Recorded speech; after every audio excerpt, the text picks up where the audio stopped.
Hey guys, good morning. কেমন আছো তোমরা সবাই? আমার নতুন একটি ব্লগে তোমাদের সবাইকে আমি স্বাগত জানাই। আজকে কিন্তু ঘুম থেকে উঠতে একটু দেরি হয়ে গেছে, আর আজকে কিন্তু স্যাটারডে ছিল, সেজন্য একটু দেরি করে উঠেছি। 8টা বেজে গেছে। সকালবেলা উঠেই প্রথমেই যে কাজটা আমার করার সেটা আমি করে নেব। না না, চুলটা স্টাইল করা আমার একদমই কাজ না। সকালবেলা উঠে উষ্ণ গরম জল খেয়ে নেব 1 গ্লাস। আজ আমি জলের মধ্যে কিছুই মিক্সড করিনি, জাস্ট এমনি এমনি এই গরম জলটা খাবো। আজ আমি তোমাদের সাথে শেয়ার করব what I it in a day, মানে আজকে সারাদিনে আমি কি কি খেয়েছি সেগুলো সবই তোমাদের সাথে শেয়ার করব। তো চলো প্রথমেই করব ব্রেকফাস্ট। তার জন্য একটা কড়াই নিয়ে নিয়েছি, এর মধ্যে একটুখানি রসুন কুচি দিয়ে দিয়েছি। তোমরা চাইলে আদা কুচিও একটুখানি হালকা দিতে পারো। তার মধ্যে একটুখানি চিকেন টুকরো দিয়ে দিলাম। এখন আমি বানাবো চিকেন স্যালাড। বেশি করে একটু চিকেন এনেছিলাম, সেখান থেকে একটু রেখে দিয়েছি, আর কিছুটা আমি কষা তৈরি করব। চিকেন কষা খেতে কার না ভালো লাগে, তাও আবার ঠাকুমা স্টাইলে। চিকেনগুলো ফ্রাই করতে করতে যখন একটু লাল লাল হয়ে যাবে, ওর মধ্যে এবার আমরা নানান রকম ভেজিটেবলস যা তোমাদের কাছে অ্যাভেলেবেল থাকবে, গাজর, ক্যাপসিকাম যা কিছু, সেগুলো তোমরা এর মধ্যে দিয়ে দেবে। চাইলে তোমরা এর মধ্যে পেঁয়াজ, বিনস এই সমস্ত কিছু দিতে পারো, ব্রকলি।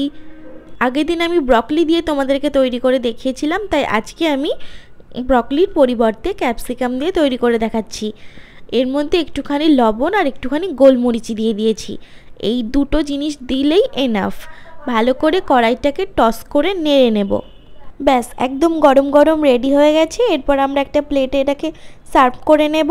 দেখো, দেখতে কিন্তু বেশ টেস্টি লাগছে, এটা কিন্তু খেতেও বেশ ভালো লাগে। তোমরা যদি এটার মধ্যে একটুখানি রাইস দিয়ে দাও, তাহলেই কিন্তু ফ্রাইড রাইস তৈরি হয়ে যাবে। চিকেন ফ্রাইড রাইস একদম রেস্টুরেন্টের মতনই কিন্তু খেতে লাগবে। সকাল হতে না হতেই আমার ঘরে কিন্তু ভীষণই রোদ আসে।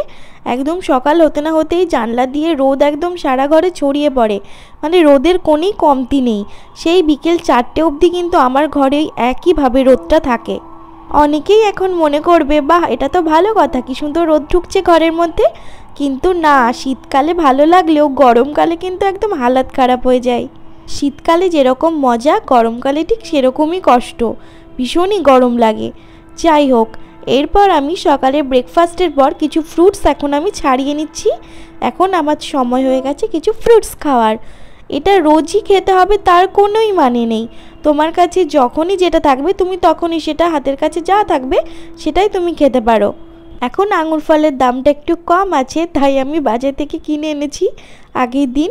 আর আমার কাছে আছে একটা বেদানা, ওটাকে তো টুকটুক করে বেশ ছাড়িয়ে নিয়েছি। যেখানেই বসি না কেন এতটা রোদ আসছে যে কিছুই ঠিকঠাক বোঝা যাচ্ছে না। অতিরিক্ত কোনো জিনিসই আবার ভালো না, দেখেছো তো?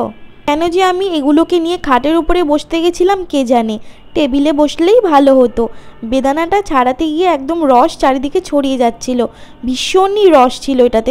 কোনোটাতে আবার এতটা পরিমাণ রস থাকে না। ফ্রুটসের মধ্যে আমার কিন্তু আপেল, আঙুর আর বেদানা এই তিনটে সব থেকে বেশি ফেভারিট। তোমাদের কোন কোন ফল ফেভারিট অবশ্যই আমাকে কমেন্টে জানিও। আর তোমরা তোমাদের দিনে কি কি দিয়ে খাবার শুরু করো আর কি দিয়ে শেষ করো সেটাও কিন্তু আমাকে অবশ্যই কমেন্টে জানিও। তোমরা যত কমেন্ট করো ততই বেশি আমার ভিডিও করতে উৎসাহিত হয়। এখন সময় হয়ে গেছে স্নান করার। এবার তাড়াতাড়ি স্নান করে রেডি হয়ে নিতে হবে। কোথাও যাওয়ার নেই এখন, এমনি রাত্রেবেলা একটুখানি বেরোনোর প্ল্যান আছে। এই শনি আর রবিবারেই তো আমরা একটুখানি বাইরে বেরোতে পারি, তাই না? তাছাড়া তো দিনের কোনো, সপ্তাহের কোনো দিনই আমাদের কাছে ফাঁকা থাকে না। সব দিনগুলোতেই কেমন একটা ব্যস্ত ব্যস্ত লাগে। আজকে দুপুরে বললাম না যে চিকেন কষা করব, চিকেন কষা কিন্তু আমি রেডি করে ফেলেছি। দেখো, দেখতে কিন্তু বেশ সুন্দর লাগছে। ভালো করে ভাতটাকে সাজিয়ে, স্যালাড সাজিয়ে আর বাটিতে চিকেন কষা নিয়ে একদম রেডি। দেখতে কি দারুণ লাগছে, তাই না? সুন্দর করে সাজালে কিন্তু খেতে বসতেও মন চায় আর পুরোটা খেয়ে ফেলতেও মন চায়। এখন আমি বসে পড়েছি বাবু হয়ে, এরপর আমি লাঞ্চটা সেরে ফেলবো। তোমাদের সাথে একটা জিনিস শেয়ার করার ছিল, সেটা হচ্ছে কালকে রাত্রেবেলা ডিম আনতে গিয়ে আমি দেখেছিলাম একটা কুকুর, মানে একটু ঠান্ডা পড়েছিল যেহেতু কালকে, কুকুরটা আমি একটু অসুস্থ ছিল তাই ও একটু কাঁপছিল। তখন আমি সঙ্গে সঙ্গে ঘরে এসে আমার একটা পুরনো একটা শার্ট ছিল যেটা আমার কাজে লাগে না, সেই জিনিসটা কিন্তু ওর গায়ের ওপরে আমি দিয়ে এসেছিলাম।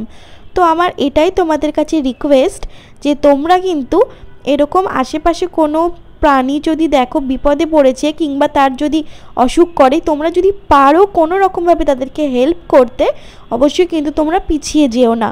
কারণ আমাদের মধ্যে যেরকম প্রাণ আছে, আমাদের যেরকম অনুভূতি আছে, ওরা তো বলতে পারে না, তাই না? ওদেরও তো অনুভূতি আছে, ওদেরও কষ্ট হয়। সেজন্যে তোমরাও কিন্তু একটুখানি হেল্প করো।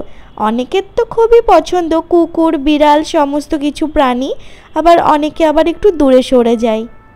আমিও কিন্তু ডগ দেখলে একটুখানি ভয় পাই, মানে রাস্তায় যারা থাকে, কিন্তু তুমি যদি তাদেরকে হেল্প করো তারা তোমাকে কিছুই বলবে না, বরঞ্চ তোমাকে চিনে যাবে। তুমি ওখান থেকে পাস করার সময় দেখবে তোমার পিছু পিছু যাচ্ছে। এরকম কিন্তু অনেক জায়গায় অনেকের সাথে হয়ে থাকে। কথা বলতে বলতেই আমার কিন্তু রায়তা তৈরি করাটা দেখানো হয়ে গেছে। প্রথমে আমি একটুখানি এই ভেজিটেবলস কেটে নিয়েছিলাম, শসা টমেটো গাজর, তোমাদের কাছে যা অ্যাভেলেবেল থাকবে। গাজরটা আমি দিইনি, পেঁয়াজি দিয়েছি। আর তার মধ্যে টক দই, এর মধ্যে একটুখানি লবণ, আর তোমাদের কাছে হালকা গোলমরিচ থাকলে সেটাও দিয়ে দেবে। অনেকে এটাকে অ্যাভয়েড করতে পারে। এটাকে ভালো করে মিক্স করলেই কিন্তু রায়তা তৈরি হয়ে যায়। আমাদের যে কোনো জিনিস খাওয়ার পরে কিন্তু রায়তা খাওয়াটা ভীষণ উপকারী। টক দই আমাদের শরীরের জন্য কতটা ভালো সেটা তো তোমরা সবাই জানো। রায়তা সত্যিই আমার ভীষণই ফেভারিট, খেতে কিন্তু দারুণ লাগছিল। আর তারপর নিজের হাতে বানানো হলে তো সেই জিনিসটার তারিফ একটু বেশিই করতে হয়, তাই না?